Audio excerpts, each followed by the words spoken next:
Good afternoon. तो हम लोगों ने थोड़ा सा वो पॉलिनोमियल के बारे में पढ़ा था, तो आज भी मतलब क्वेश्चंस करेंगे हम लोग। और थोड़ा सिंपल भी है, थोड़ा ठीक भी है क्वेश्चन, तो प्रैक्टिस ही करना है बेसिकली, है ना। ठीक है। और उसमें जो लास्ट उसमें दिया था, उसमें 2-3 क्वेश्चन रह गए थे, तो उसको तुमने ट्राई किया होगा। नहीं हुआ होगा तो कोई बात नहीं, उसको भी हम लोग देख लेंगे।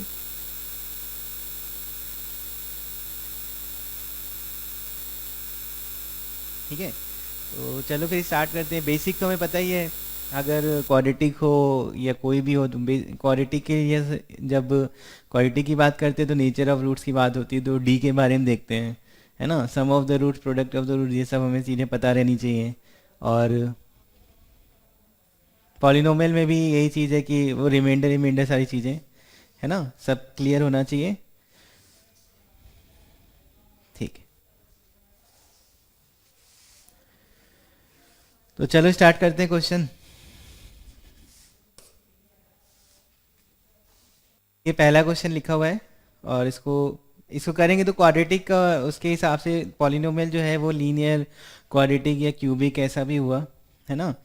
तो कितनी क्वाड्रेटिक पॉसिबल है ये सब हमें देखना है। तो जैसे एफ एक्स की बात करो, p f x degree of n का है, तो मान लो एफ वन जैसे तुमने लिखा। एक चीज़ हमें ये पता होनी चाहिए कि जैसे अगर कोई वेरिएबल्स निकालने हैं, जितने वेरिएबल हैं उतने ही इक्वेशन अगर दी गई हैं, तो हमारा क्या होता है कि यूनिक सॉल्यूशन निकल आ जाता है। जैसे लीनियर इक्वेशन तुमने सॉल्व किया है, उसमें क्या होता है, एक्स और वाई में 2 इक्वेशन दी जाती है, तो तुम सॉल्व करते हो। वो कभी कभी पैरेलल और वो वाला तो केस होता ही है, पर इन जनरल अगर बात करो तो कम से कम हमें 2 इक्वेशन जरूर देनी चाहिए किसी 2 वेरिएबल को सॉल्व करने के लिए। तो ऐसे अगर इसके बारे में सोचो, एफ वन तुम्हारा रूट टू है, तो जैसे मान लो एफ एक्स हमने पॉलिनोमियल लिखा है,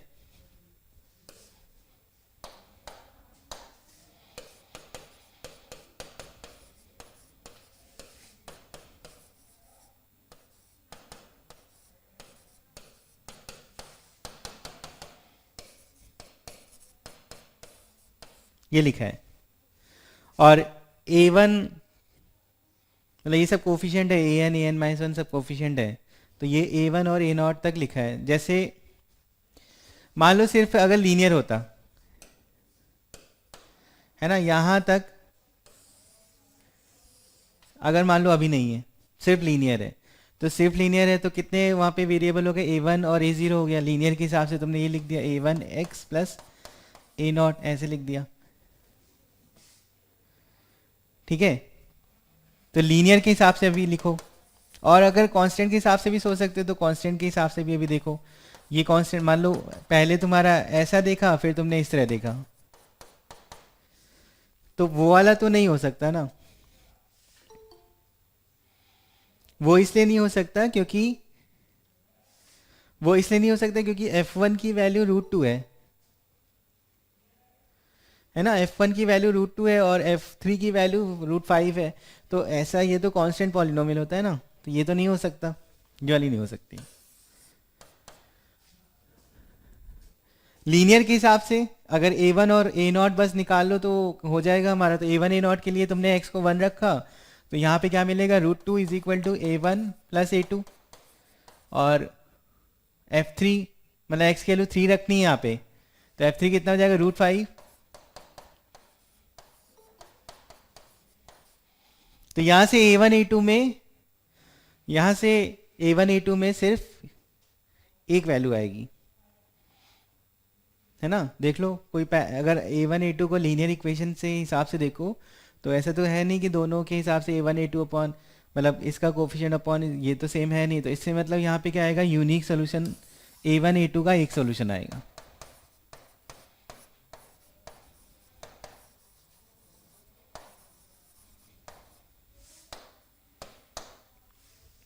ठीक है, यूनिक आएगा। लेकिन अगर तुमने ये लिख लिया, जैसे पूरी पॉलिनोमियल लिखी एन डिग्री की वन से बड़ी, वन से बड़ी मतलब टू से ज़्यादा, टू या टू से ज़्यादा के लिए लिखा, है ना, तो क्या होगा, जैसे तुमने टू के लिए लिखा,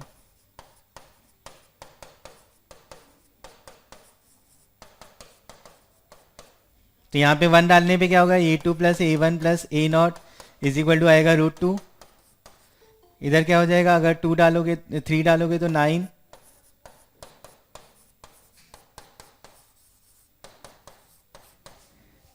तो वेरिएबल हमारे पास ज़्यादा है, इक्वेशन कम है। तो हमारा अगर वेरिएबल ज़्यादा होता है, इक्वेशन कम है, तो उसमें जो नंबर ऑफ सोल्यूशन होते हैं वो इनफाइनाइट हो जाते हैं, है ना। जैसे मान लो सिर्फ हम लोग a x plus b y equal, मतलब जैसे 2x plus 3y equal to 5 लिख देते तो पूरी एक लाइन बन जाती है ना। जब दूसरी लाइन लिखते हो तब वो कट करके एक सोल्यूशन आता है। तो वहाँ पे क्या है, एक्स और वाई वेरिएबल है तो एक इक्वेशन है, दो वेरिएबल है, इनफाइनाइट।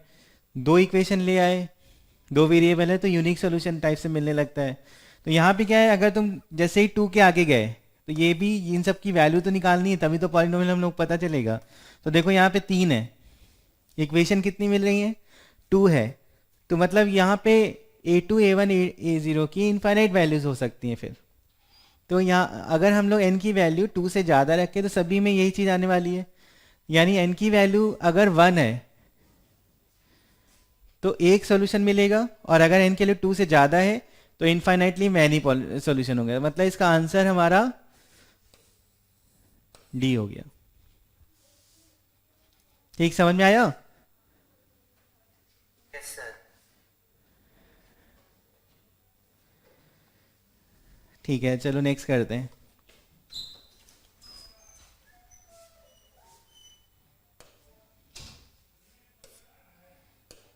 इसके बारे में देखो।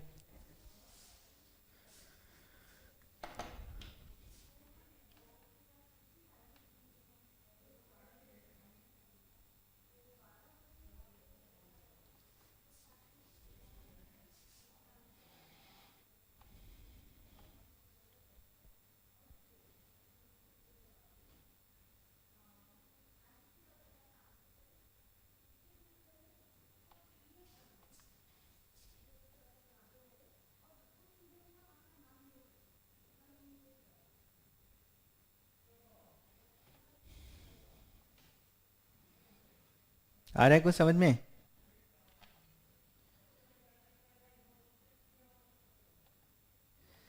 पी एक्स को जब तुम डिवाइड कर रहे हो x square minus 3x plus 2 से, तो रिमाइंडर 2x माइनस 3 आ रहा है।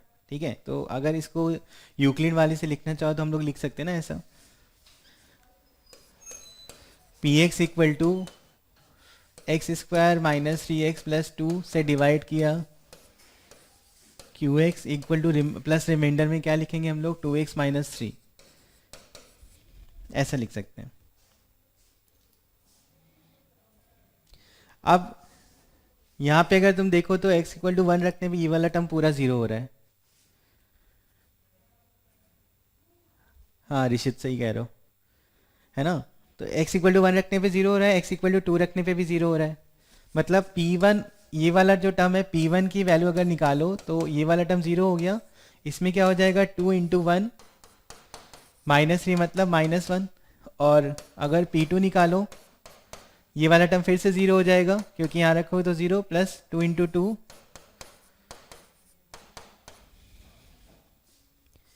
मतलब एक पे पॉजिटिव वैल्यू है और एक पे नेगेटिव वैल्यू है। तो P1 पे नेगेटिव है, P2 पे पॉजिटिव है। अगर तुम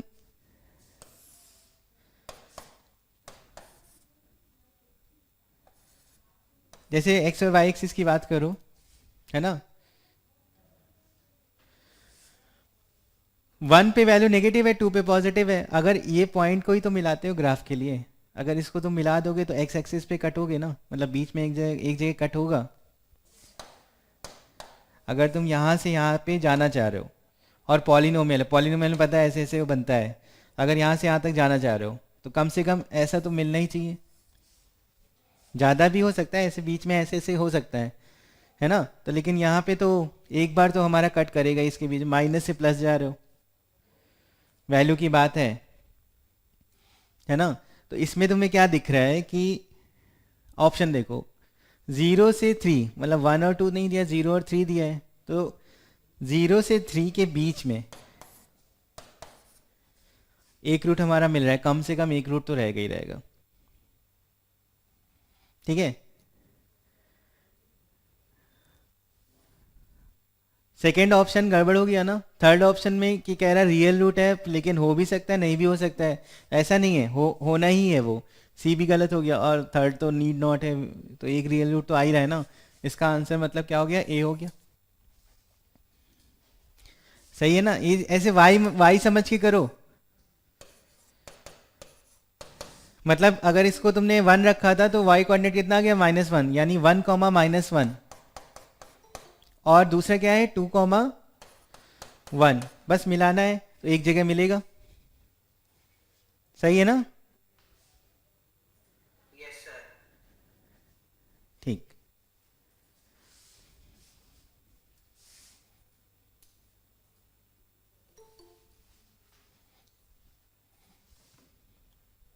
चलो नेक्स्ट।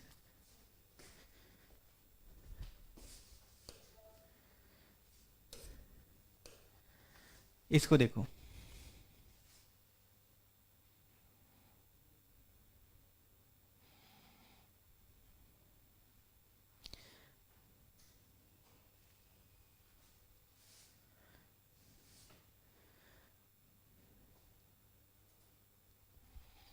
तो इसमें क्या लिखा है कि वो जो टर्म है वो हमारा लेस देन ज़ीरो होना चाहिए, इसका ध्यान रखेंगे। ये वाला टर्म हमारा लेस और इक्वल टू ज़ीरो है, और इसमें जो भी एक्स आएगा उसके हिसाब से हमें इसकी स्मॉलेस्ट वैल्यू बतानी है। अच्छा, x² -2x -8 लेस और इक्वल टू ज़ीरो, ये लिखा है।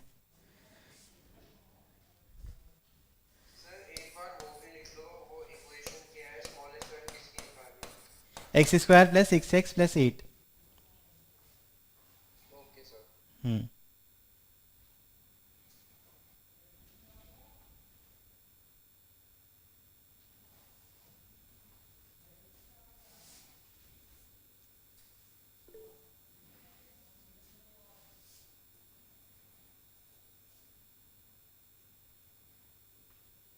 हम्म।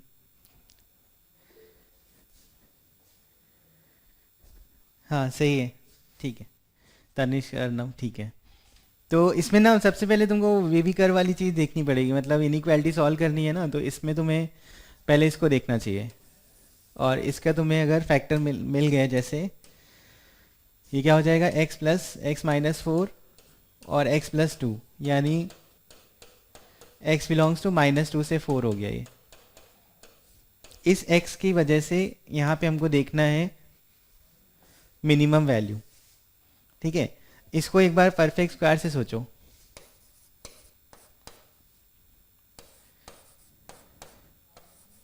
ऐसे लिख लिया तो ये हो जाएगा x + 3 का होल स्क्वायर -1। ठीक है। अब देखो यहाँ पे अगर क्वेश्चन बदलेंगे तो फिर आंसर भी हमारा बदलेगा, देखना। मतलब वहाँ पे वो चीज़ चेंज होगी। तो जैसे ये लिखा है, यहाँ पे हमको ये पता है कि ये जो नंबर है ये हमारा पॉजिटिव है। ठीक है। अगर इसकी बारे में ध्यान रखोगे तो इसका मिनिमम जो हो सकता है, मिनिमम एट मिलेगा x = -3। लेकिन -3 इस वाले x में जो तुमने सॉल्व किया है, जिसकी वजह से बोल रहे हो, वहाँ पे नहीं है ना। अगर वो -3 वहाँ पे होता तो फिर मिनिमम हम लोग यहाँ पे बताते x = -3 रख के, लेकिन नहीं है, कोई बात नहीं। तो जो है उसके हिसाब से सोचो। तो उसके हिसाब से सोचने का मतलब है कि ये वाली वैल्यू अब जीरो से बढ़ना स्टार्ट होगी। x = -3 पे जीरो हो गया था ना ये। अब x की वैल्यू कुछ और रखोगे, -3 से राइट साइड जैसे जाओगे तो ये वैल्यू बढ़ेगी। अब बढ़ेगी तो तुमने -2 से 4 जो है वो राइट साइड ही है -3 के।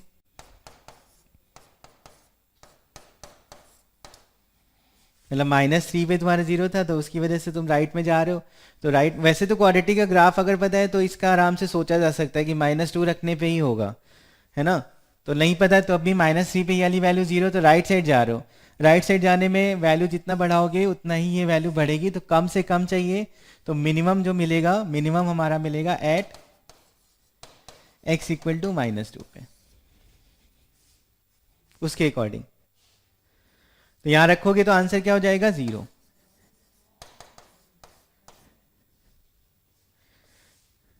ठीक है, समझ में आया।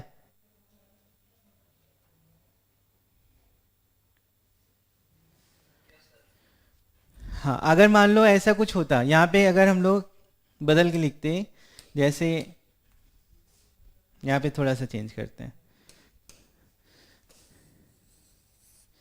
मान लो लिखा होता हमारा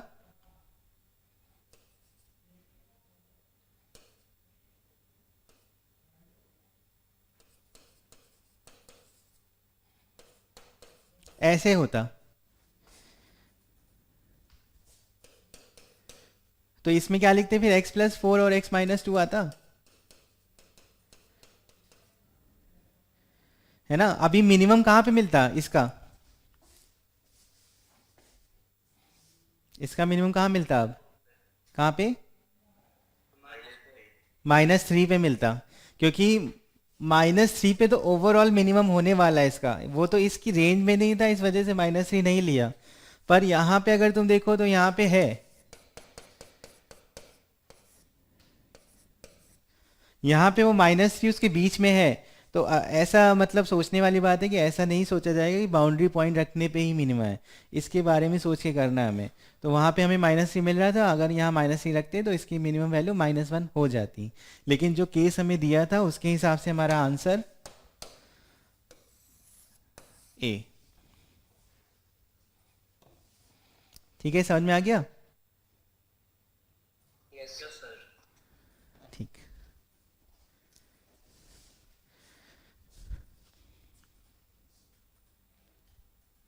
चलो नेक्स्ट।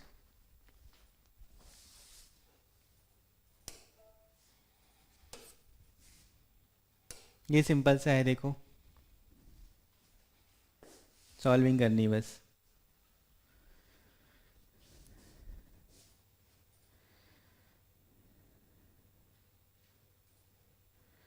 इक्वेशन नहीं दिख रहा तो मैं लिख देता हूँ, x² + bx + a है एक इक्वेशन, और दूसरी इक्वेशन दी गई है x² + ax + b।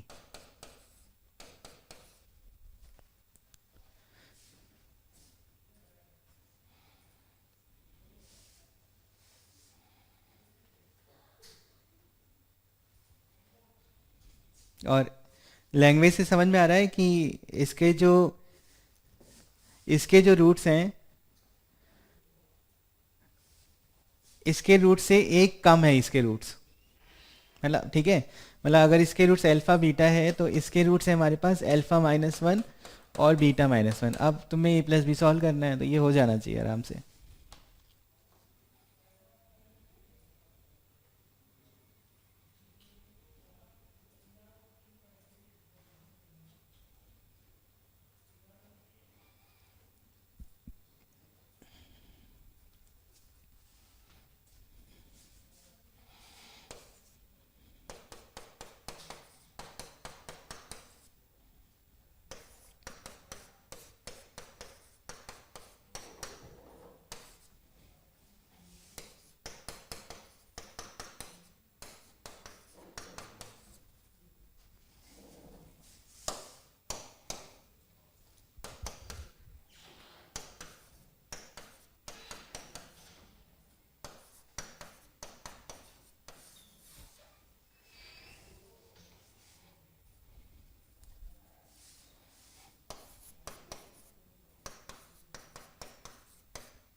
है ना, सॉल्व हो गया। b की वैल्यू -1 आ गई और वहाँ रखोगे तो a आ गया, और a+b निकालना है।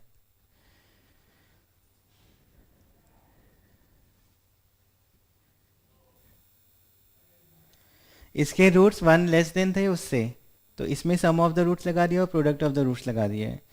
फिर इधर से भी सम और प्रोडक्ट लगा दिया है। ठीक है, यहाँ पे α+β की वैल्यू वहाँ से रख दी है, -a -2 = -b। तो यहाँ से b और a में एक रिलेशन आ गया है। उसके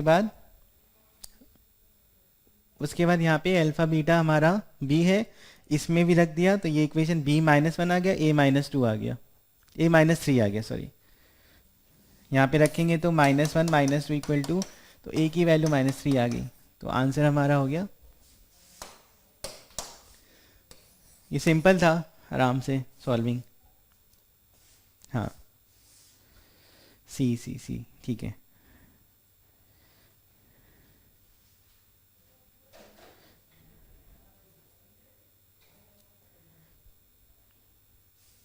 ठीक है, चलो नेक्स्ट ये हो गया फिर। हाँ,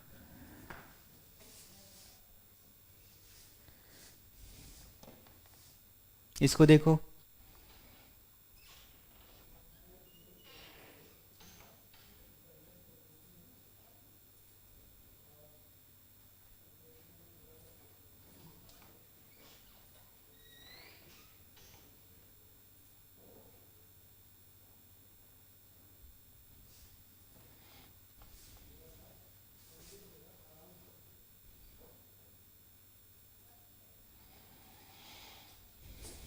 सॉल्विंग सॉल्विंग करेंगे, लेकिन मतलब उस तरह से नहीं कि वो पूरा एलसीएम लेके सॉल्व करो, उससे भी आएगा, लेकिन थोड़ा सोचना है।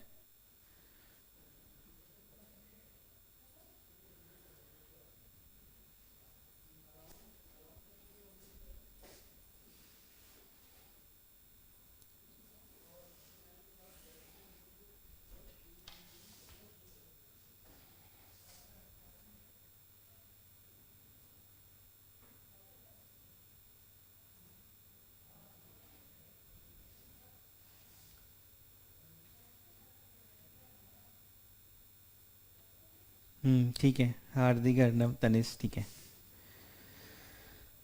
देखो ये क्वाड्रेटिक है, थोड़ा लॉजिक लगाएंगे बस। क्वाड्रेटिक है ना। क्वाड्रेटिक का जो जो भी ग्राफ होता है, उसके अकॉर्डिंग अगर सोचो तो वो ऐसा होता है, या तो इस तरह हुआ या फिर इस तरह होगा। ठीक है। अगर किसी एक्स, कोई एक वैल्यू की बात करो, जैसे ये वाला ग्राफ है, जैसे ये हमारा वाई कोऑर्डिनेट, इसमें मान लो इस तरह से ग्राफ बना, तो वाई कोऑर्डिनेट हमारा क्या है, ज़्यादा से ज़्यादा दो जगह, दो बार आ सकता है किसी दो, मतलब सेम वाई ज़्यादा से ज़्यादा दो जगह आ सकता है, मतलब 2x के लिए, है ना।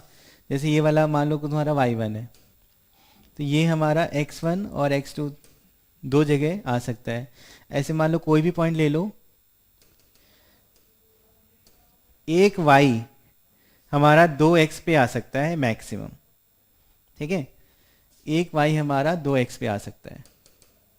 दोनों ग्राफ में कोई भी ले लो, है ना। क्वाड्रेटिक का ग्राफ होता है, पैराबोला होता है, उल्टा करो इधर करो ऐसा। तो कहने का मतलब है, यहाँ पे अगर बात करेंगे तो जैसे इसमें दिख रहा है, अगर हम लोग पी ए निकालें,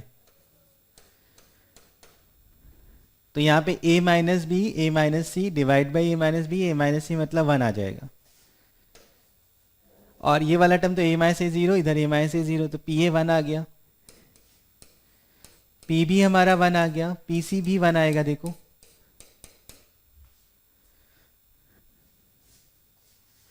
हाँ, अभिषेक 1 आएगा, ठीक है। तो कहने का मतलब है p a p b p c तीनों सेम आ रहा है ना। और किसी क्वाड्रेटिक में कोई 3x ऐसे नहीं हो सकते हैं जिसकी वजह से 1 आ जाए, तो इसका मतलब ये क्वाड्रेटिक नहीं है ना। तो देखने में क्वाड्रेटिक नहीं है। अब वैल्यू तुम्हारी फिक्स है, तो सॉल्विंग करोगे तो इसका मतलब ऐसा होगा कि ये हमारा हमेशा ही 1 देगा,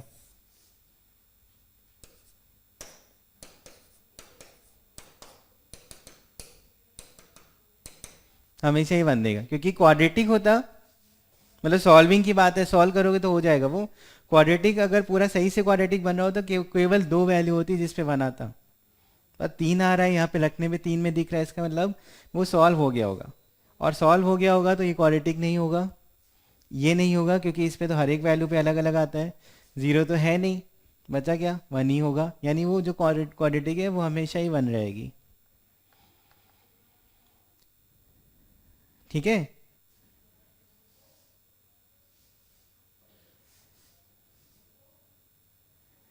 ठीक है, क्लियर है ना। ठीक, चलो नेक्स्ट।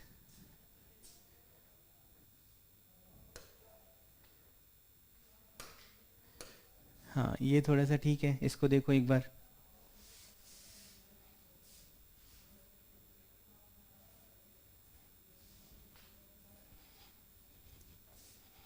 ये शुभम तुमने इसी तरह का क्वेश्चन पूछा था एक।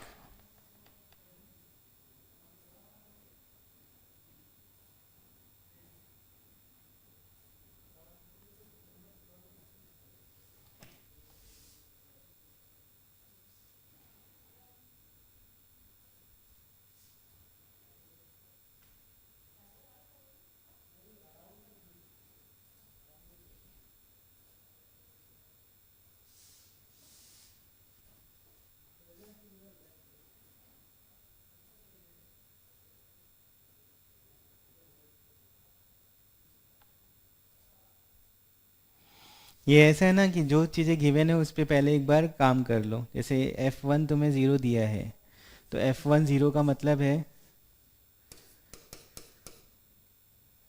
यहाँ पे वन रखो कितना आ जाएगा, A+B+C, ये ज़ीरो दिया है।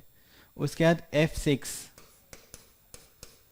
36A+6B+C,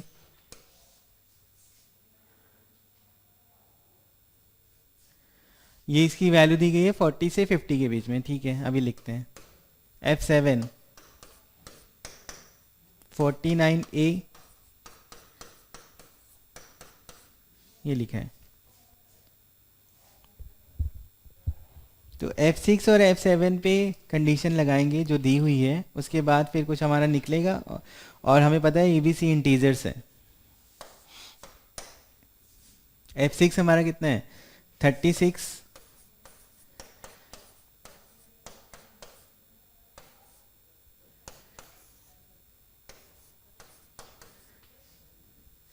इसमें अगर हम लोग बात करें A+B+C हमारा ज़ीरो है, तो एक A एक B और एक C हटा दो एडिशन में, तो ये हो जाएगा 46 या 35A+5B होगा, और बचा A+B+C, उसकी वैल्यू ज़ीरो रख दी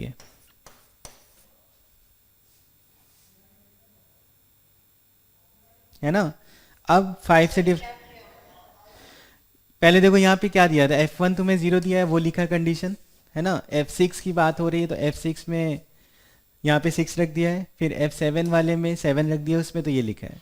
अब ये जो F6 है 40 से 50 के बीच में है, ये वाला कंडीशन भी यूज़ कर लिया हमने यहाँ पे, है ना। ठीक है,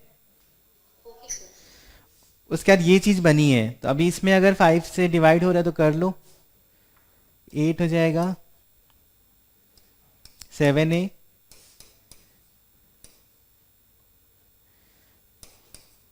ये आ रहा है।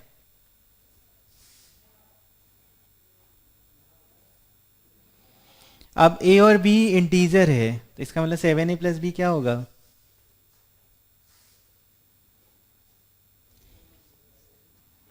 9 होगा। ऐसे ही दूसरी इक्वेशन सॉल्व करो और फिर देखो अपने आप आंसर आ जाएगा। करो एक बार।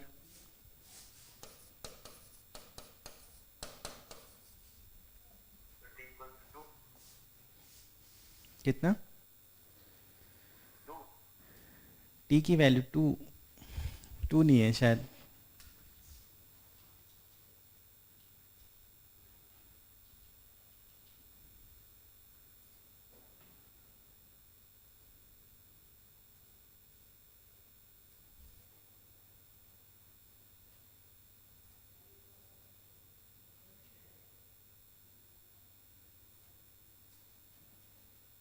दूसरे वाले से क्या बनेगा, यहाँ पे एक जाएगा तो यहाँ पे 48 होगा, इधर 6 होगा, 6 से डिवाइड करोगे तो यहाँ पे आ जाएगा 8A+B आएगा, और इधर कितना था, 60 है तो 10, और इधर हो जाएगा 70/6, मतलब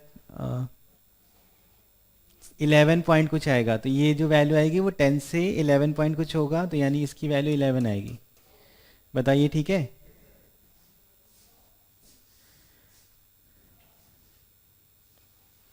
तो अगर A की वैल्यू बात करूँ तो A हमारा 2 आ रहा है, और B कितना हो जाएगा, -5।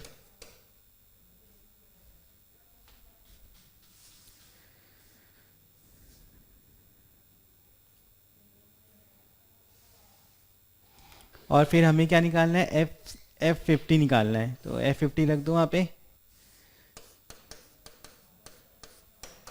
कितना हो जाएगा, कैलकुलेशन वाला बचा है, अब कैलकुलेटिव पार्ट है।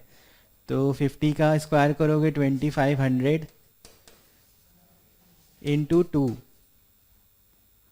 Plus -5 into 50 plus C। ठीक है,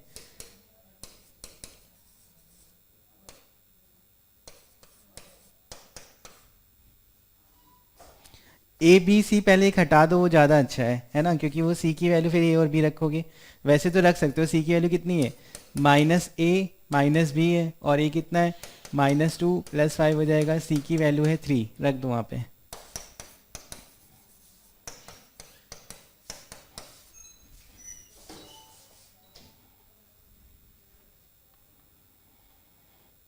ठीक है, कितना आ रहा है,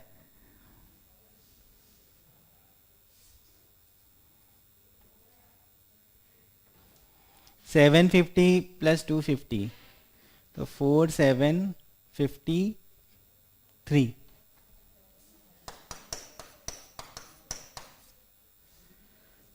ये आएगा।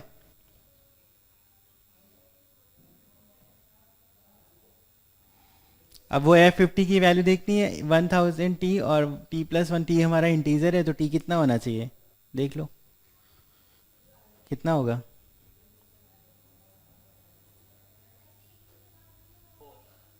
हम्म, ठीक, समझ में आया।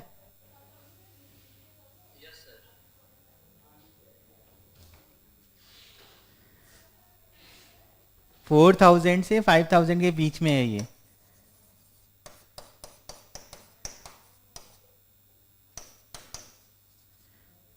तो और t की वैल्यू 4 रख देंगे, तो 4000 से 5000 बन जाएगा, यानी t हमारा क्या हो जाएगा, C।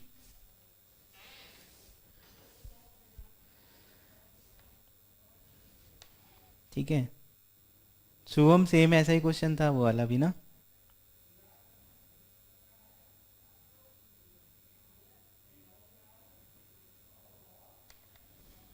ठीक, तो समझ में आ गया।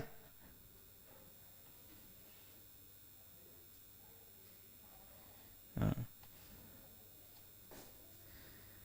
ठीक, चलो नेक्स्ट देख लो इसको सही से। ये जो इंटीजर इंटीजर जब दिया जाता है ना, तो इसमें कम, इसमें समझ लो कोई ना कोई लॉजिक ही लगना है। मतलब जब हमें ऐसा कुछ दे दिया जाए कि ये इंटीजर है, तो हमें इक्वेशन के हिसाब से कुछ सोच समझ के वहाँ पे काम करना है। और वैसे ही, क्योंकि लॉजिक इंटीजर के हिसाब से जैसे इसमें ही लगा हुआ है, इंटीजर तो 8 से 10 के बीच में 9। अगर वो ए और बी इंटीजर नहीं होता, तब तो ये पता नहीं कैसा बहुत सारा वैल्यूज़ के हिसाब से सोचते, तो फिर तो टी तुम्हारा 4 पॉइंट में भी चले जाता, है ना, तो ये अलग टाइप का क्वेश्चन बनता। तो इंटीजर वाले में लॉजिक लगना है। चलो नेक्स्ट।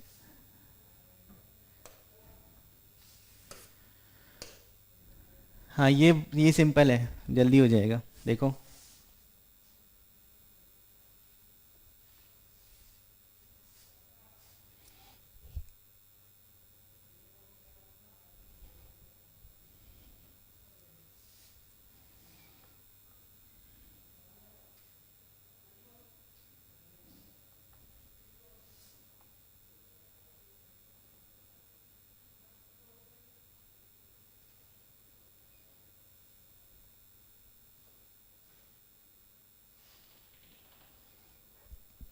हाँ, सिंपल ना, हो गया, सी। सी सही है। वही है, मतलब इसमें क्या है, वो इक्वेशन रखनी है, पहले लेट कर लो, फिर F2 रखना है, तो वैल्यू 10 है, मतलब 4a + 2b + c = 10 दिया है। और दूसरा क्या है, F-2 पे वैल्यू दी गई है -2, तो -2 रखने में ये 4a आएगा, इधर -2 भी आएगा, और इसमें क्या आएगा, c आएगा, इक्वल टू में b निकालना है, coefficient of x in fx। तो b निकालना है, तो फर्स्ट में से 2 माइनस कर दो, 2b और 2b ऐड हो जाएगा, 4b हो जाएगा, और इधर हो जाएगा 10 + 2 12। ठीक है।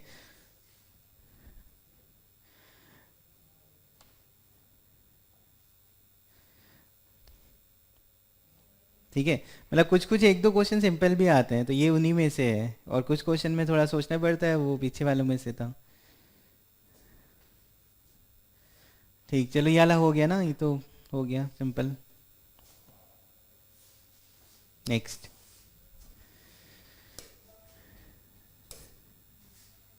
हाँ, इसको देखो। आर जो है वो रूट दिया हुआ है x square plus 2x plus 6 = 0 का, तो हमको इसकी वैल्यू निकालनी है।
ठीक है, तो कैसे करेंगे इसमें, देखो आर रूट है ना, तो मतलब कहीं पे भी अगर इसके हिसाब से सोचो तो रूट वैसे तो क्या होगा, रियल नहीं है। अगर बात करो तो कॉम्प्लेक्स रूट है ना, क्योंकि इसका डी जो है वो नेगेटिव है, तो कॉम्प्लेक्स रूट है। अब तुम रूट निकालने लगोगे तो फिर ज़्यादा लेंदी हो सकता है ना, तो रूट नहीं निकालो, उसको ऐसे ही देखो कि कॉम्बिनेशन में क्या चीज़ बन रही है और कैसे सॉल्व कर सकते हैं। मतलब जैसे आर इसका रूट है तो क्या लिखोगे, r square plus 2r plus 6 = 0 satisfy करेगा, तो जहाँ कहीं भी ये कॉम्बिनेशन मिल जाए इसकी वैल्यू रख देंगे -6।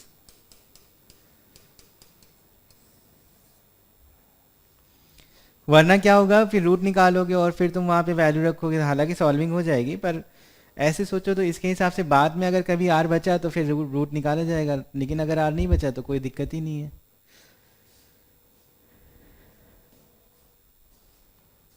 है ना, अब सॉल्व करो इसको।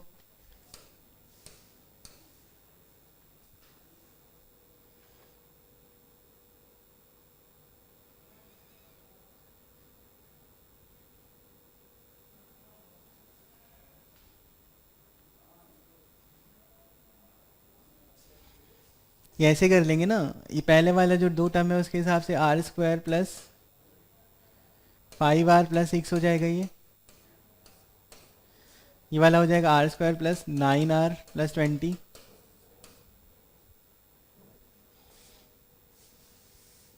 अब जैसे यहाँ पे आर स्क्वायर प्लस 2r है और प्लस 3r प्लस 6 लिख दिया, यहाँ पे भी ऐसे ही लिख लो।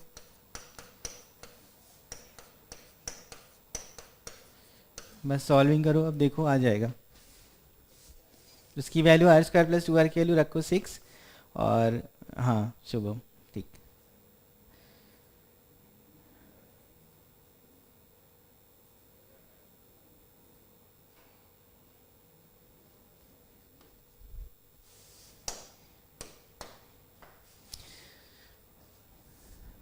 इसकी वैल्यू रख दी हमने कितनी, -6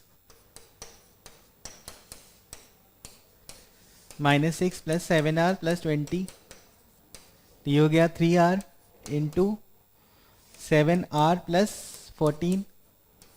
देखो या तो सिंप्लीफाइड आंसर होगा या तो आर के टर्म में होता कॉम्प्लेक्स नंबर के हिसाब से, तो सॉल्विंग भी इसी हिसाब से है कि इसका सॉल्व आराम से हो गया। 7 कॉमन करो और आर को अगर अंदर ले जाओ तो आर स्क्वायर प्लस 2r बन जाएगा, और इसकी वैल्यू वापस से क्या रख देंगे, -6, आंसर आ गया।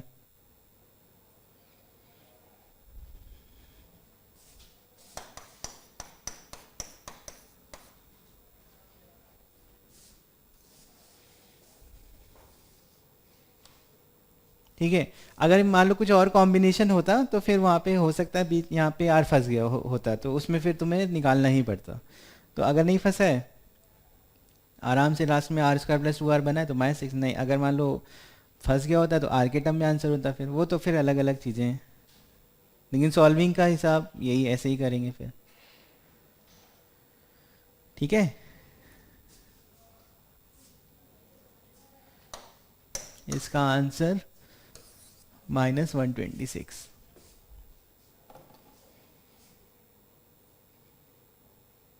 ठीक, चलो नेक्स्ट पढ़ते हैं, नेक्स्ट क्वेश्चन।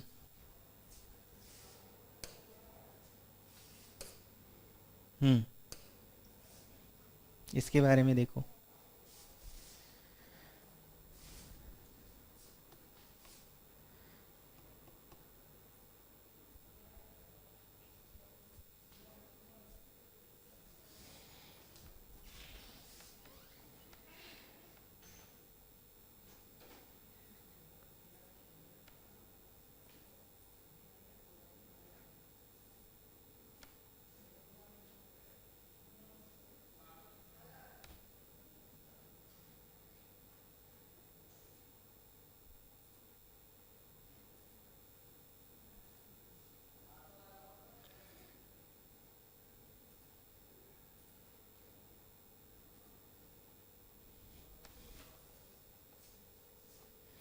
HCF जो दिया है वो x-1 है, और LCM जो दिया है वो PX, और QX का LCM जो है वो KX है। तो हमको x-1 प्लस KX में सम ऑफ द रूट्स बताना है। ठीक है, तो KX के बारे में हम लोग क्या बता सकते हैं? अगर पहले तो हमें HCF जो दिया है ना उसी से हम लोग A और B फाइंड कर लेंगे, क्योंकि x-1 अगर HCF है तो x-1 फैक्टर है,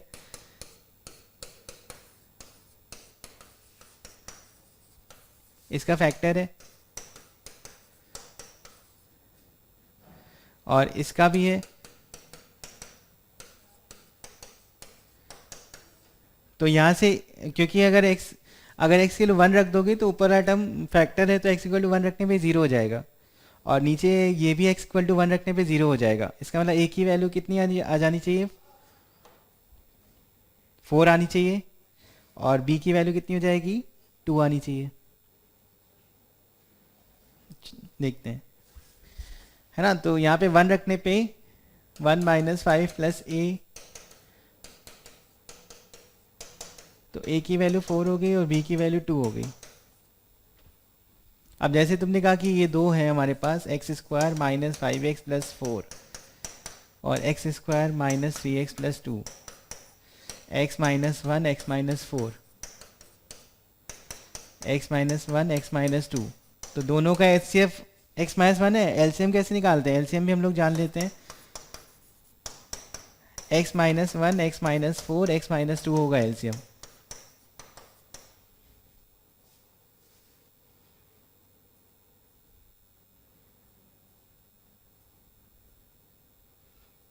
है ना, ये हमारा KX है।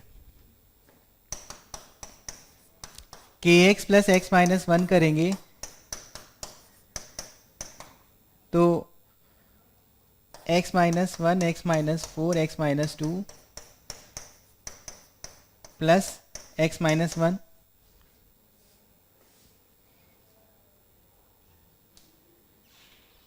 सम ऑफ द रूट्स निकालना है। तो सम ऑफ द रूट्स कितना होगा इसमें?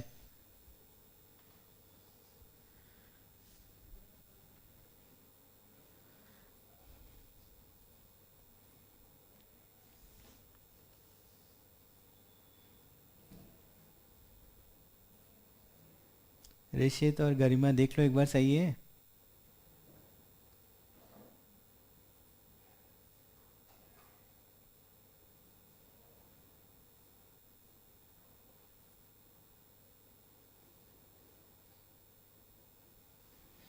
ये सही है ना, KX की वैल्यू ये आएगी और x प्लस x - 1 तुम्हें ऐड करना है सिर्फ। अब जैसे तुम सॉल्व करते हो तो यहाँ पे क्यूबिक बनेगा, वो भी x³ टाइप से, और x² आएगा, और उसमें क्या आएगा? जैसे इस क्यूबिक के हिसाब से अगर तुमने कहा 142 है तो यहाँ पे -7x बनेगा। और बाकी एक्स के टर्म आएंगे और कांस्टेंट टर्म आएगा, ऐसे बनेगा। तो इसमें तो फिर वो होना चाहिए ना कि सम ऑफ द रूट्स कितना हो जाएगा, 7 आना चाहिए।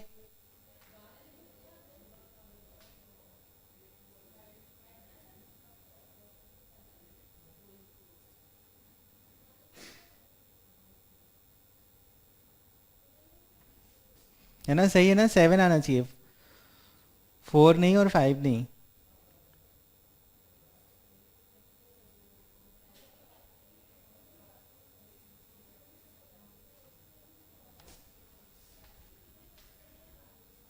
सही है ना, गलती समझ में आई? हाँ अभिषेक सही है तुम्हारा। ठीक है ऋषित, समझ में आ गया ना, गरिमा देख लिया ना कि जैसे अगर इसकी बात करो तो x-1 दोनों का फैक्टर है और 1 रखने पे a और b तो तुम्हारा आ गया। अब ये तुम्हारा क्या हो गया, इसका एलसीएम निकालोगे तो x-1 x-4 x-2 होगा। और एलसीएम हमारा kx दिया है, तो sum of the roots kx plus x-1 में बताना है। तो x-1 को ऐड कर रहे हो तो इससे सम ऑफ द रूट्स में फर्क नहीं आएगा।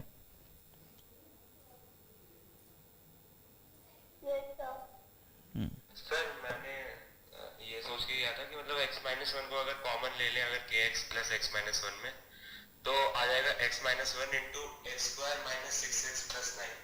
हाँ ठीक सर है। जिसकी वजह से वो x minus three whole square हो जाएगा और थ्री रूट हो जाएगा और एक रूट वन हो जाएगा, तो फिर थ्री प्लस वन फोर हो जाएगा। अच्छा x-1 कॉमन ले लिया तुमने तो अंदर बन गया x² plus 6x plus minus 6x और प्लस 9 हो गया।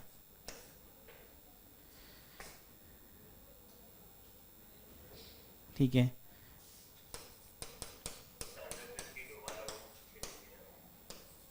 तीन तीन दो बार होगा ना फिर। हाँ रिपीटेड रूट है।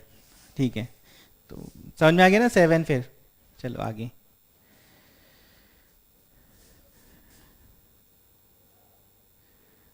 ठीक, चलो नेक्स्ट।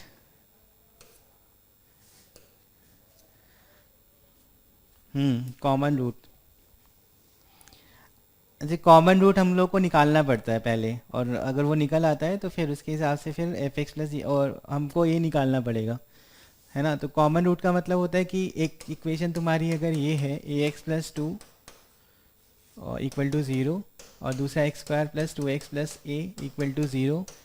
अगर एक रूट इसमें बोल रहा है अल्फ़ा बीटा, तो इधर बोल रहा है अल्फ़ा गामा। और अल्फ़ा तुम्हारा क्या होगा, इधर भी सेटिस्फाई करना चाहिए और अल्फ़ा इसको भी सेटिस्फाई करना चाहिए। तो कहने का मतलब है कि अल्फ़ा तुम्हारा दोनों को सेटिस्फाई कर रहा है, तो तुमको अल्फ़ा की वैल्यू निकालनी है, और अल्फ़ा निकल आएगा तो हमारा क्वेश्चन फिर हो गया, क्योंकि F x plus g x करके ही दिखाना है सम ऑफ द रूट्स।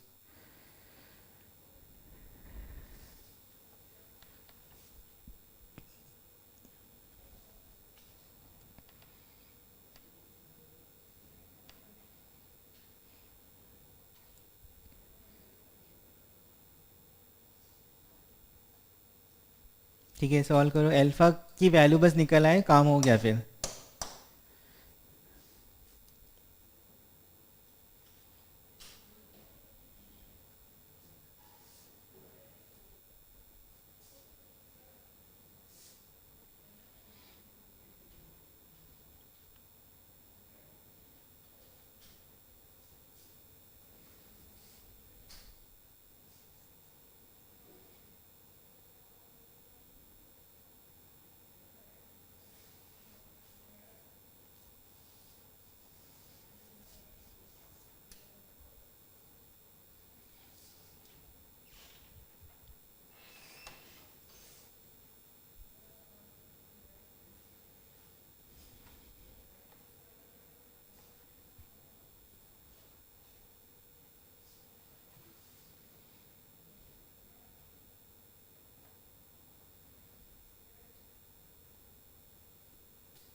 देखो अल्फ़ा, अल्फ़ा स्क्वायर और ए अल्फ़ा प्लस टू, ये एक इक्वेशन है।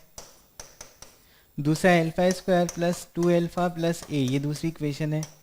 इसको मान लो 1 है और ये 2 है। अब तुम जैसे लीनियर इक्वेशन सॉल्व करते हो उस तरह से तो सॉल्विंग करनी है, और हमारा सॉल्व होके आ जाएगा। हाँ तो चेष्टा सही है, सही है। इसमें माइनस कर दो, है ना, तो ये वाला टर्म कैंसिल।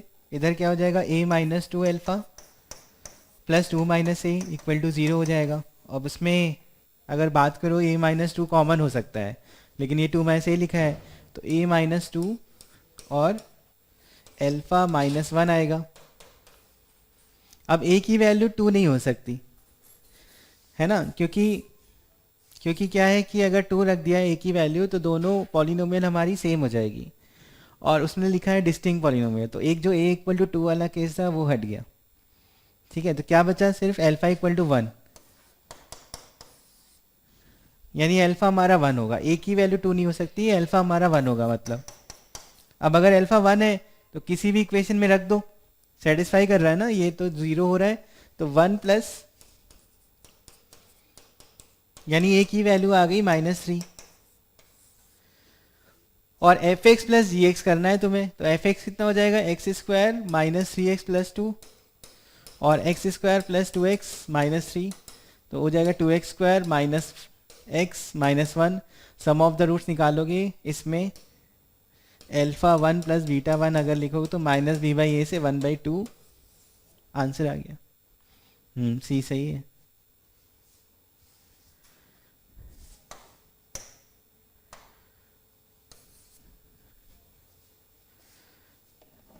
ठीक है, समझ में आया।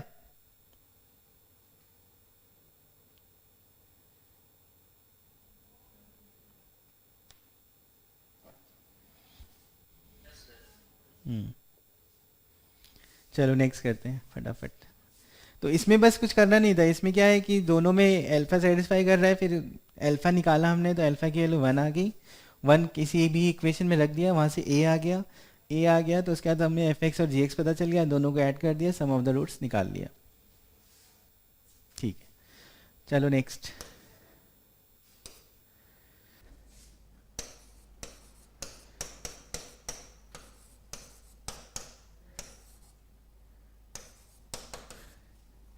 तो इसमें अल्फा इंटू बीटा तो वन आ रहा था, वो तो है ही है, थर्ड वाला तो रहेगा ही रहेगा।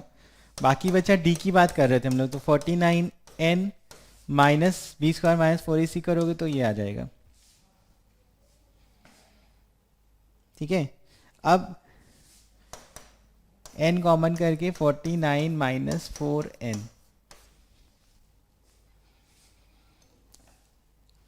तो इसमें अगर मान लो किसी भी n के लिए रूट्स आर डिस्टिंक्ट बोल सकते हैं, नेसेसरली करेक्ट की बात कर रहा है, तो किसी भी n के लिए रूट्स आर डिस्टिंक्ट नहीं बोल सकते, क्योंकि अगर मान लो ऐसा n रख दिया जिसकी वजह से d नेगेटिव आ गया तो फिर डिस्टिंक्ट कहाँ हुआ, और ऐसा n तो नहीं हो सकता जिसकी वजह से d ज़ीरो आ जाए। तो कहने मतलब है कि इमेजनरी रूट की बात तो होगी नहीं, तो d की वैल्यू तुम्हारी पॉजिटिव हमेशा तो हो नहीं सकती। ठीक है, there are infinitely many values of n for which both roots are real. अब देखो यहाँ पे d की वैल्यू अगर तुम ज़ीरो से बड़ी बोल रहे हो, तो इसका मतलब n 49 माइनस फोर एन क्या होना चाहिए, ग्रेटर और इक्वल टू ज़ीरो।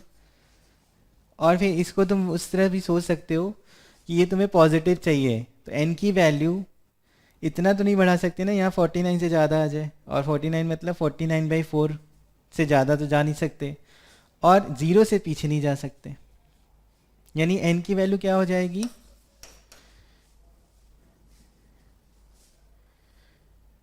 ज़ीरो से ले करके कहाँ तक, 49/4।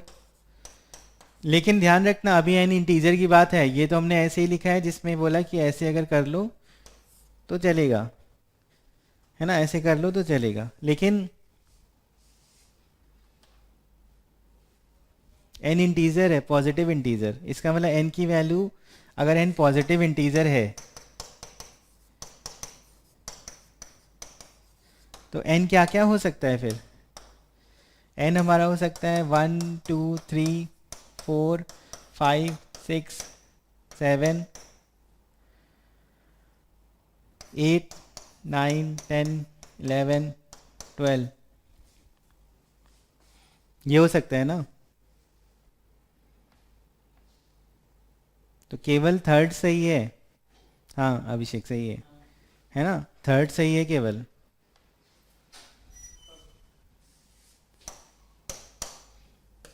ये होगा क्योंकि वो तो फाइनाइट है ना, मतलब 1 2 3 4 5 6 7 8 9 10 11 12, तो फाइनाइट, तो 12 ही नंबर तो है, तो फाइनाइट हुआ।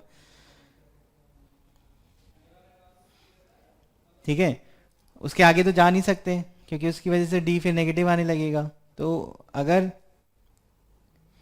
दोनों रूट रियल चाहिए तो एन की वैल्यू यहाँ से यहाँ तक हो सकती है, तो केवल हमारा थर्ड वाला जो है वो सही बैठ रहा है, तो फर्स्ट ए ऑप्शन हो गया। सही है।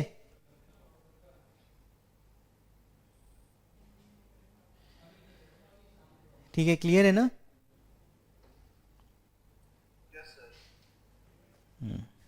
चलो नेक्स्ट।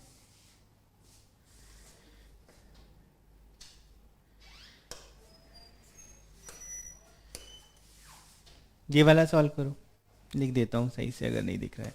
एक्स है इधर, एक्स रूट एक्स लिखा है, एक्स रूट एक्स ये लिखा है, और how many positive real numbers x, कितने सॉल्यूशन हो सकते हैं ये बताना है।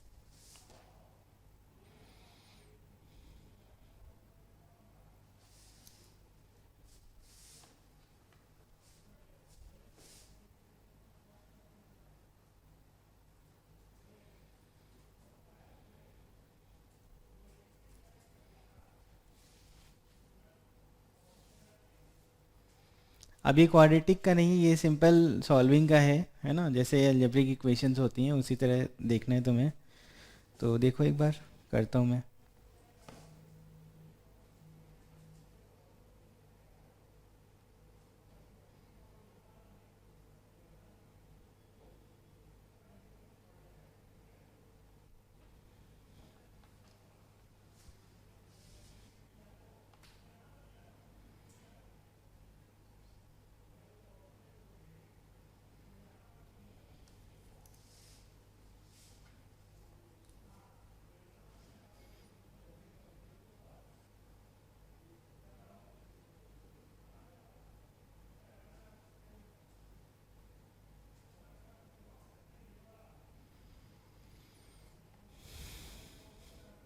अभिषेक थोड़ा चेक कर लो।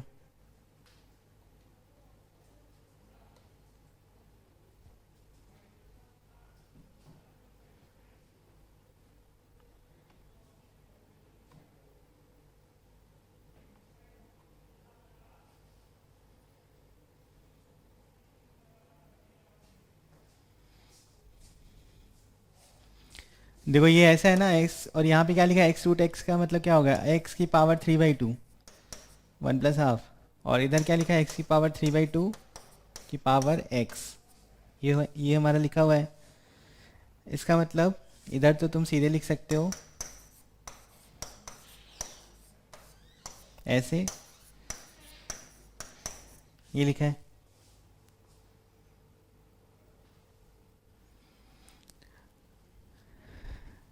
ठीक है, चलो देखते हैं। बेस अगर सेम है तो पावर सेम कर सकते हो, मतलब एक्स की पावर 3/2 जो है वो हमारा 3/2 एक्स के इक्वल आ जाए, हो गया। यानी इससे निकालोगे तो एक्स की पावर 3/2 माइनस 3/2 एक्स, तो यहाँ से एक्स, एक एक्स कॉमन हो जाएगा, इधर बचेगा रूट एक्स माइनस 3/2, तो एक्स इक्वल टू 0 और x root x equal to 3/2, मतलब 9/4। ज़ीरो नहीं लिया जा सकता है ना, ज़ीरो नहीं लिया जा सकता क्योंकि वो 0 to the power 0 indeterminate form है, तो डोमेन के हिसाब से ज़ीरो हम लोग कंसिडर नहीं कर सकते।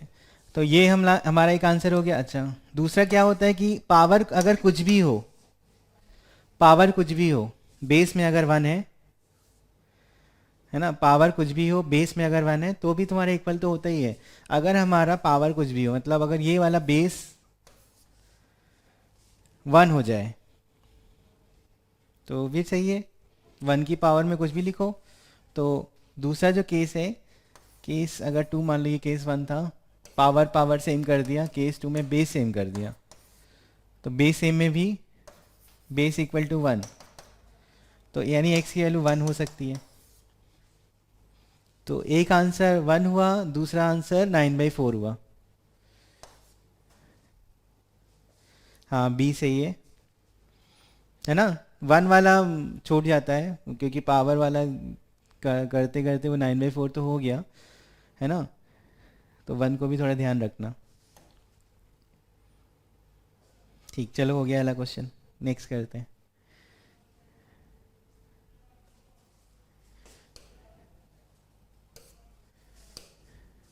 Number of distinct pairs x5, ये भी सॉल्विंग की बात है। देखो कितने सॉल्यूशन होंगे।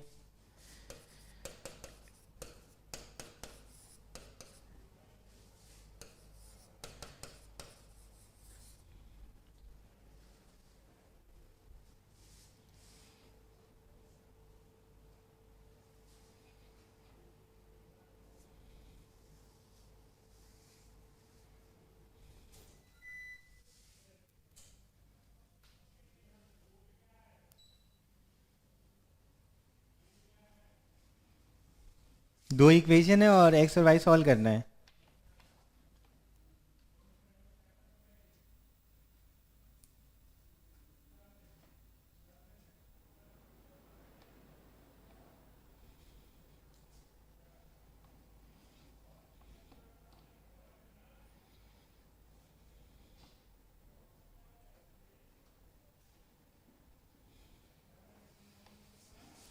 देखो ऐसे होगा ना,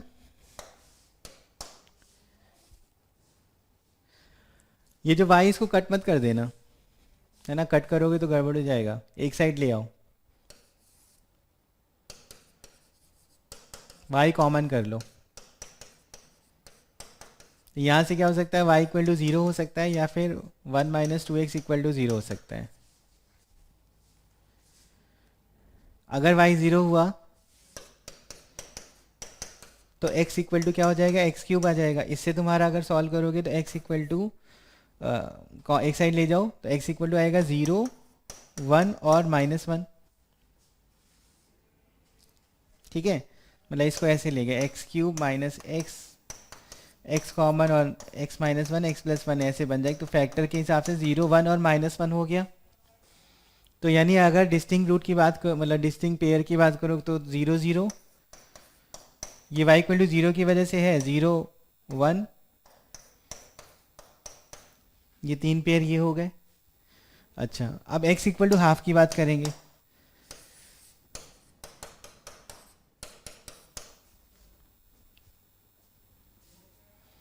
तो यहाँ पे क्या हो जाएगा, 1/2 इसमें रख दिया, तो 1/2 1/8, और इधर y⁴ इधर ले आओ, तो 1/2 माइनस 1/8।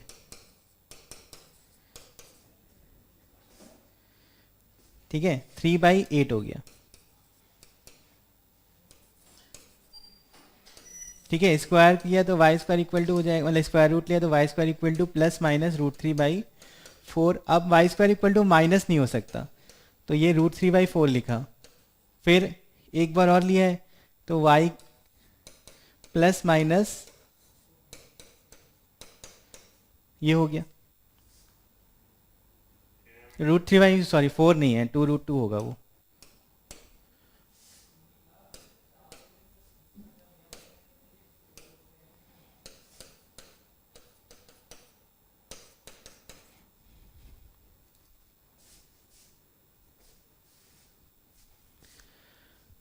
ठीक है,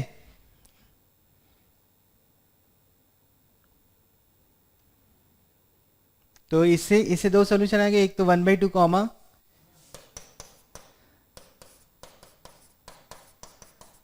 और एक होगा 1/2 कॉमा माइनस। तो 3 और 2 5 सॉल्यूशन हो गए। हाँ शुभम सही है, सही है ना, बताओ।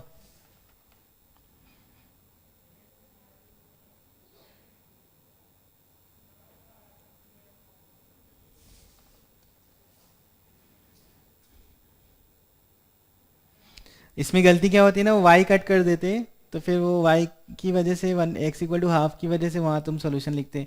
तो ऐसा अभी कट नहीं किया जाता, ध्यान रखना है, ये पहले भी हो चुकी सब चीज़ें। तो कट नहीं करते, कॉमन लेके उसका भी एक सॉल्यूशन हम लोग देखते हैं कि हो सकता है कि नहीं। ठीक है, चलो नेक्स्ट। तो इसका इसका हमारा हो गया 3 और 2 5 सॉल्यूशंस।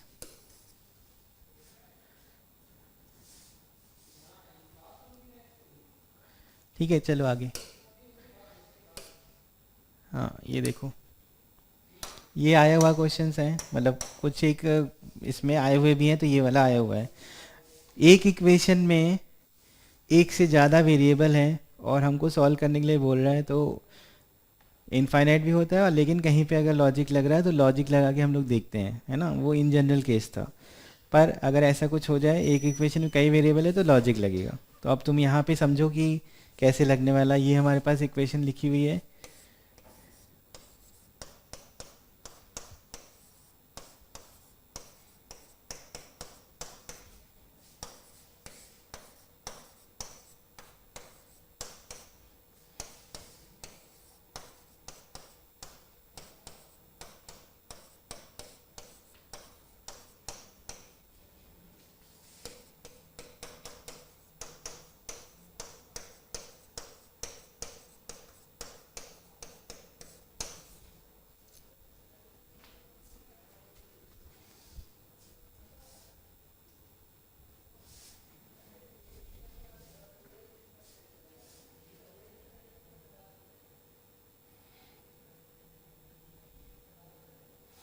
इसमें मैं हिंट देता हूँ कि कैसे करना है। इसको पहले इधर मल्टीप्लाई कर दो और फिर ऐसा बनाने की कोशिश करो,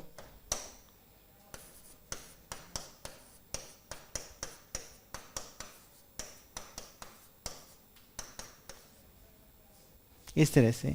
और इसमें क्या होगा कि अगर सब पॉजिटिव सारे स्क्वायरिंग नंबर हैं तो सबको इंडिविजुअल जीरो होना पड़ेगा, अगर तुम्हें ज़ीरो लाना है तो। कोई भी अगर नंबर कैसा भी हुआ स्क्वायर होके पॉजिटिव हो जाता है, तो a equal to b equal to c equal to d equal to e से ये। तो देखो, एक इक्वेशन में जब कई सारे वेरिएबल होते हैं, एक इक्वेशन में कई सारे वेरिएबल हैं, अ, है ना, तो लॉजिक लगता है। मैक्सिमम मिनिमा भी होता है, मैक्सिमम मिनिमा भी लगता है, तो कहीं पे अगर लॉजिक उस हिसाब से लगे मैक्सिमम मिनिमा के हिसाब से, वो भी कर सकते हैं। और बाकी हमारा ये वाला थोड़ा ऐसा टाइप से है, तो इसमें एक ये भी है। तो आंसर अभी देखते हैं।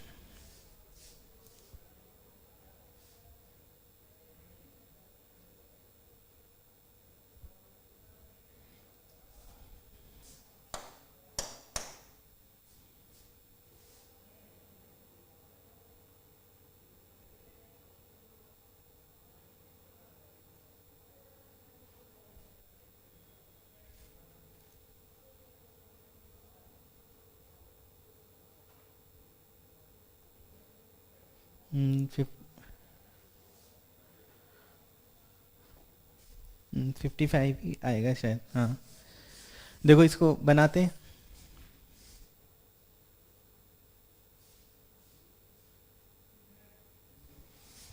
मल्टीप्लाई कर दो इधर, और सबको इधर ले जाके इस साइड ले आओ। तो x1 plus x2 plus x3 plus x4 plus x5 cross multiply करोगे, है ना, तो क्या हो जाएगा, 2 root x1 minus one, minus इधर ले आओ, minus 4 root x2 minus 4 minus 6 root x3 minus 9 minus 8 root x4 minus 16 minus 10 root x5 minus 25। ये आएगा।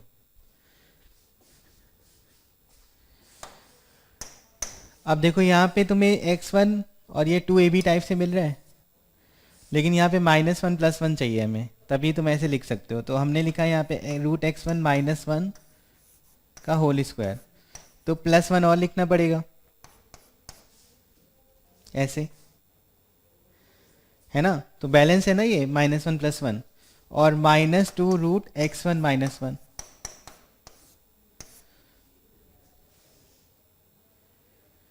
सेकेंड वाला टर्म में क्या लिखा है, इसमें x2 लिखा है, तो इसको x2 -4 लिखा है, तो लिख देंगे x2 -4 का स्क्वायर।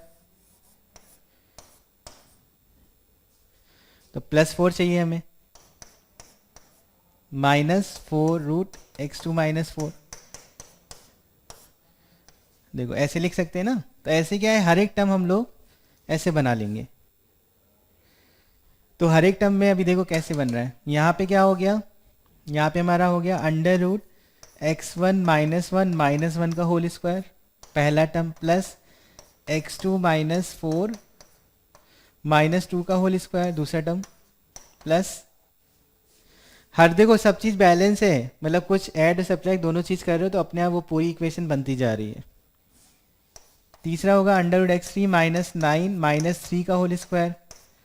चौथा होगा अंडर रूट x4 -16 - 4 का होल स्क्वायर। फिर पांचवा होगा अंडर रूट x5 - 25 - 5 का होल स्क्वायर। इक्वल टू में क्या आ जाएगा, 0। अब यही वाली कंडीशन हो गई ना, तो x1 x2 x3 x4 सब हमें पता चल गया। कितना हो जाएगा, यहाँ से सॉल्व करोगे तो x1 की वैल्यू आ जाएगी 2, x2 की वैल्यू आएगी, कितना चाहिए हमें, यहाँ 2 चाहिए, और यहाँ पे 8 अगर हो जाए तो 8 - 4 4 का रूट 2, 2 - 2 0, तो x2 आ जाएगा 8, x3 आ जाएगा, यहाँ 9 चाहिए तो कितना चाहिए वहाँ पे 18, x4 आ जाएगा 16 है और इधर 4 चाहिए, और वहाँ पे 24 नहीं 32, x5 आ जाएगा 50 आ जाएगा। फिर बस सबका ऐड करके बाई 2 करना है।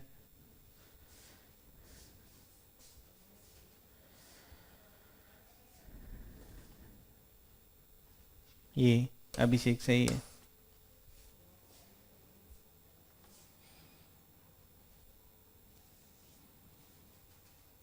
ठीक है, तो ये थोड़ा सा हटके, अगर एग्ज़ाम में स्ट्राइक करेगा तो होगा, नहीं करेगा तो नहीं होगा। इस तरह का बस प्रैक्टिस करना है, अगर मतलब ऐसा कोई क्वेश्चन दिखे तो फिर कर लेना, है ना, वरना फिर ये वाले अगर मान लो डायरेक्ट एग्ज़ाम में आता है तो फिर वो मुश्किल है। उसके लिए कम से कम एक दो क्वेश्चन पहले से ट्राई किए हो तभी हो सकता है। चलो हो गया ना, नेक्स्ट आगे बढ़े।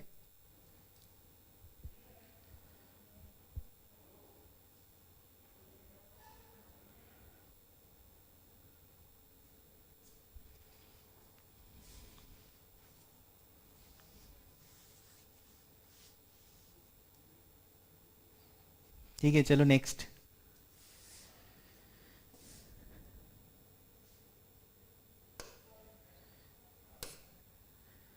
हाँ ये भी सिंपल है, देखो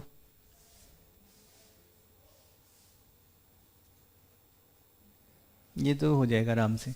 3 की पावर x/y +1 और -3 की पावर x/y -1 = 24 है, तो x+y/x - y चाहिए, तो x/y पता कर लो, बस हो गया उससे।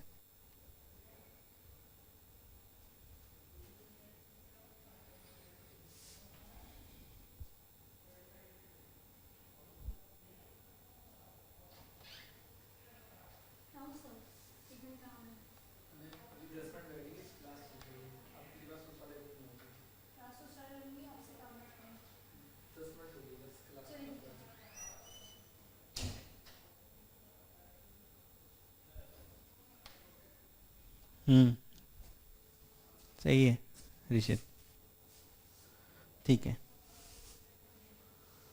हाँ सिंपल है ना ये वाला, ठीक। 3 की पावर x/y कॉमन हो गया, यहाँ पे बना 3 की पावर 1 और इधर 3 की पावर -1,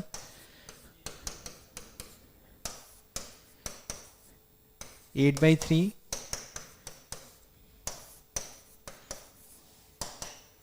9, x/y की वैल्यू आ गई 2, x = 2y, है ना, x = 2y, वहाँ पे रख दो, आंसर आ गया डी अभिषेक, ठीक है, और जस्ट ठीक है। तो इसका आंसर यहाँ से जैसे x/y +1 x/y -1 लिखा है, 2 + 1 2 -1, चलो हो गया। ठीक है, नेक्स्ट। ये भी उसी तरह का है, तो ये अभी अभी मिल जाएगा, है ना। अभी मैं भेज दूंगा इसको, इसको कर लेना। चलो नेक्स्ट, ये वाला, हाँ इसको करो।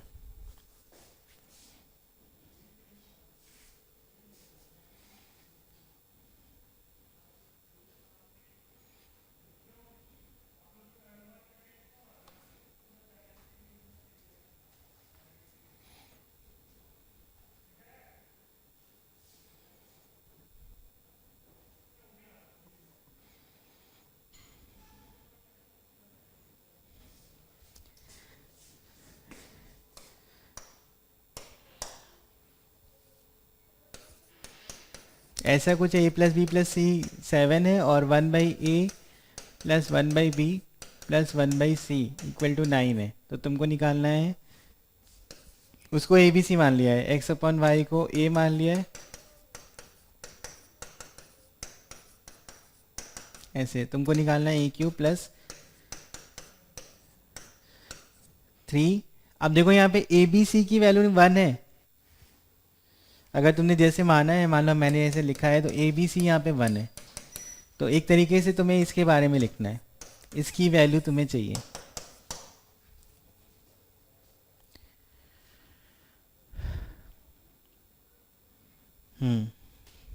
ठीक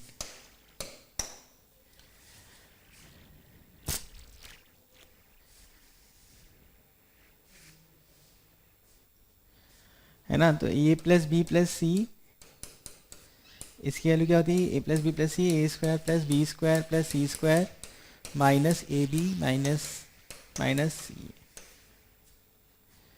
है ना। और यहाँ से तुम वाली वैल्यू निकाल सकते हो, अगर देखो तो ये यही चीज़ लिखी है,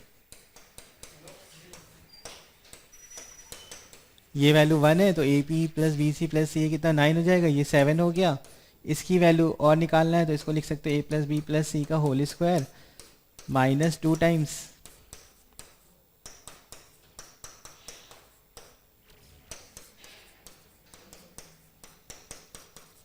बस यहाँ पे वैल्यूज रखनी है।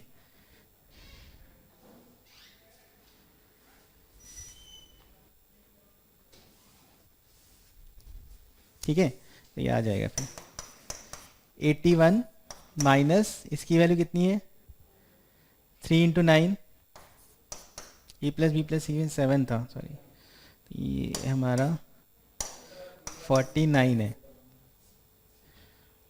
और ये 9 था तो 3, तो 7 इंटू कितना हो गया,